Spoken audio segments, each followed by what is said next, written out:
everyone. We are here to tackle about the Noli Me Tangere published by our own national hero, Jose Rizal. Jose Rizal's Noli Me Tangere, No Touch Me Not is a satirical fiction work authored by Filipino novelist and national hero Jose Rizal and the first published in Spanish in 1887. The title in Latin, Touch Me Not, refers to John 20 verse 17 by the Bible King James Version, as Mary Magdalene tried to touch the newly risen Jesus. He said, "Touch me not, for I am not yet ascended to my Father." Jose Rizal wrote the Noli Me Tangere for the benefit of Indians, but it was not meant for Indians to read. The mere fact that he wrote it in Spanish language and not Tagalog tells us that he had a different audience in mind, the Spaniards and their government, so they could grant the necessary reforms to the Indians, which included representation, the granting of equal rights, and the distinction of being a province. The story is set in the Philippines and follows Juan Crisostomo Ibarra, a mestizo who travels back in time to witness history unfold before his eyes. During Spain's colonization of the Philippines, the novel was published as a public rebuke of the tyrannical ruling government and Catholic priest atrocities. The work, which is now more usually published in Tagalog or English, is the first in a trilogy that includes El Filibusterismo and the Unfinished Macamisa. The publication.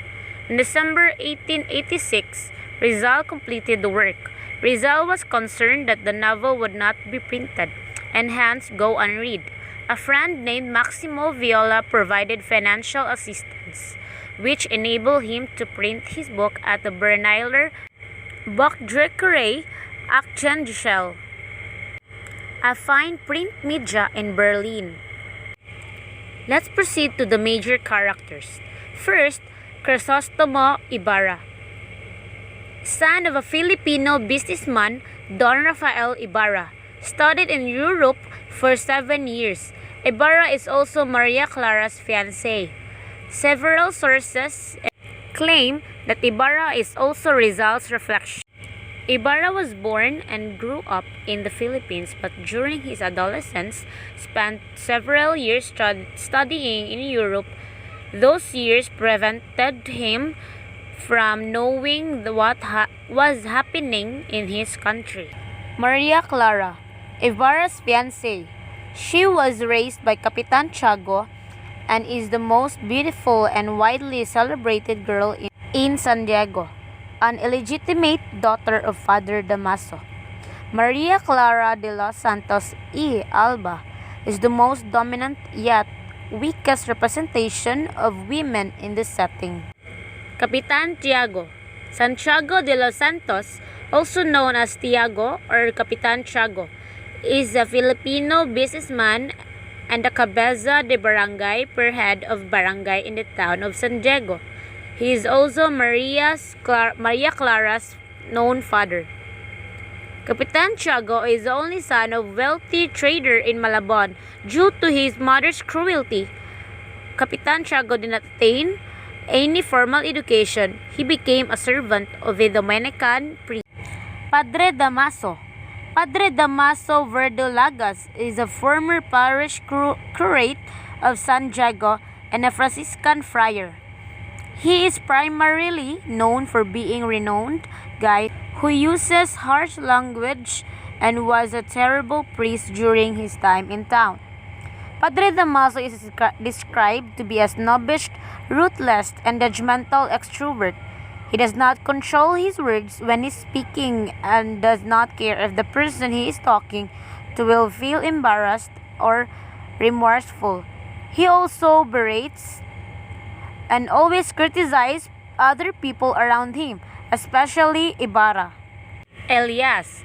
Elias is Ibarra's mysterious friend and ally. He once to revolutionize the country and be freed from Spanish oppression. Elias, despite that Ibarra's family subjugated his family, he is entirely indebted towards him. Furthermore, Ibarra, who in turn saved Elias' life when they tried to kill a crocodile. Elias helped him again before Ibarra got arrested by burning his house. Doña Victorina de los Reyes de Espada pretended to be a mestiza, a Spaniard born in Philippines, and dreamed of marrying a Spaniard, which she did when she married Don Tiburcio. Everyone in town dreaded her because of her strange appearance, vicious nature, and passionate rivalry with Doña Consolacion. She was feared by everyone in town because of her odd appearance and her ruthless personality. Sisa. Narcisa is the mother of Basilio and Crispin and is married to Pedro. She portrays Filipino mothers' unconditional devotion to their children. Crispin was captured and imprisoned after being held captive by Mang Tasio, the sacristy's owner, for days. Tasio Pilosopo, one of the most essential characters in Nole, is Don Anastasio, also known as Pilosopo Tasio, Philosopher Tasio.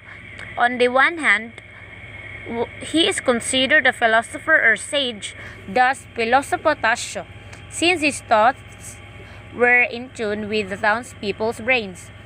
On the other hand, if his thoughts ran counter to the popular opinion, he was labeled the imbecile Tasio or Tasyong Sinto-Sinto or lunatic Tasio or Tasyong Baliw. Doña Consolacion, the civil guard muse and Alferez's wife, used to work as laundry maid for the town of Alferez. After marrying a Spaniard, she got affluent despite the rivalry with Doña Victorina. They are rather well known. Noli Me Tangere chapters. For the past 7 years, Ibarra has been studying in Europe. Captain Tiagus discovered that his father, Don Rafael, died recently from several others at Captain Tiagus' dinner party. But he has known one of the visitors, former San Diago's curator, Fray Damaso Vardalagas, slandered and disparaged Ibarra. During the meal, Father Damaso, a loud-mouthed friar Ibarra has known since childhood, rises and taunts Ibarra, mocking him for traveling to Europe to pursue an education he could have been obtained in the Philippines. In response, Ibarra swallows his pride and refrains from insulting the friar.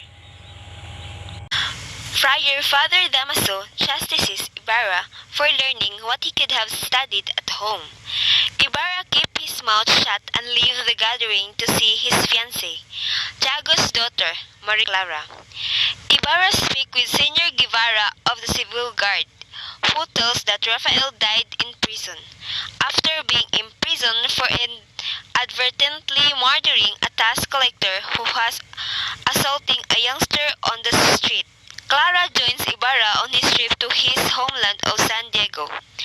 A major All Souls Day festival honors purgatorial souls, which Ibarra considers immoral because it profits from people's suffering. Ibarra is concerned about the Catholic Church's growing power.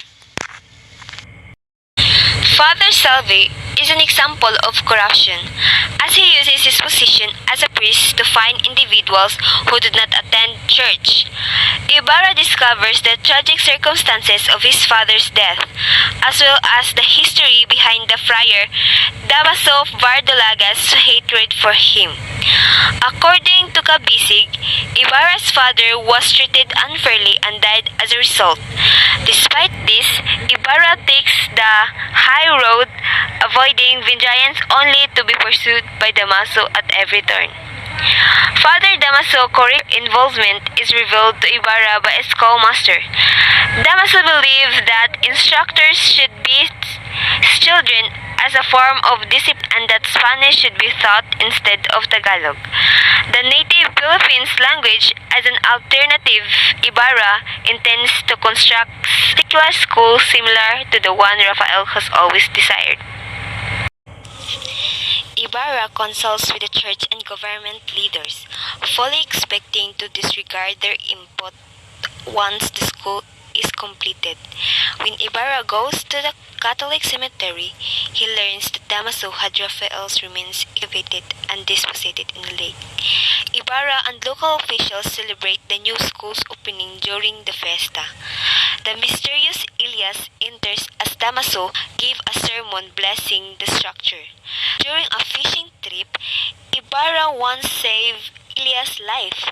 Ibarra is informed by Elias that the others intend to murder him at the school's christening. Ibarra is skeptical, but as the enormous boulder that Elias is predicted comes crashing down on him, Elias shoves the man responsible out of the path. Ibarra's life saved when the man dies. The festival goes on, but Ibarra is aware of his adversaries. Damaso showed up unannounced at Ibarra's dinner party that night and begins disparaging the new school, referring to Filipinos as Indios, and slandering Rafael's murder. Ibarra attacks Damaso with a knife to his throat and informs everyone that Damaso examined Rafael's body. Ibarra comes dangerously close to killing Damaso, but Clara intervenes before the sword stabs him. Ibarra is apprehended as expected after the siege based on a vague letter he wrote to Clara. He is imprisoned and declared guilty. Elias reappears and frees Ibarra from prison, and the two flee aboard a boat. Ibarra climbs onto Clara's patio and bids her farewell before flowing town. Clara claims she was blackmailed into distributing the letters that resulted in Ibarra's incarceration. Clara's biological father is Damaso, not Jago, according to a man. Clara gave up the letter to protect this from Jagos and to honor her mother who had passed away. Clara confesses her tremendous guilt for betraying Ibarra and reiterates her internal love for him. Ibarra and Elias say their goodbyes and start rowing into the night. As they travel, they argue the virtues of revolution and whether changing the system rather than overturning is preferable.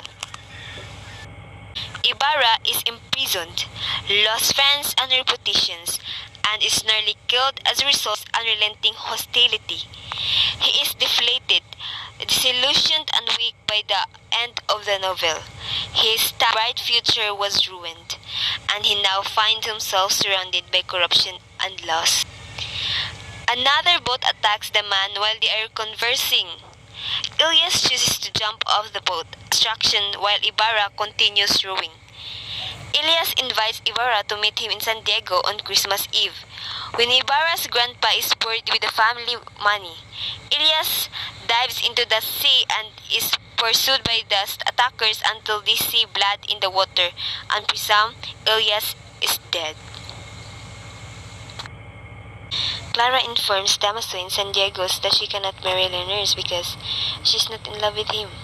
Clara joins a convent after a publication wrongly claims that Ibarra's death. As a reason, she no longer wishes to live.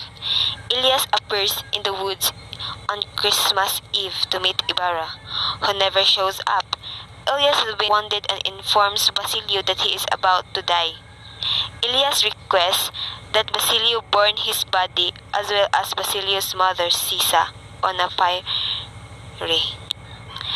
The last word that Elias said before he died is that, "I die without witnessing dawn's light shining on my country. You who will see it, welcome it for me. Don't forget this who fell during the night time," Elias says as he dies looking up to the sky. Jose Rizal's No Limitang Here tells us that we should reflect on our actions and believe for our country. The theme of the novel is to promote nationalism and to accept change in ourselves.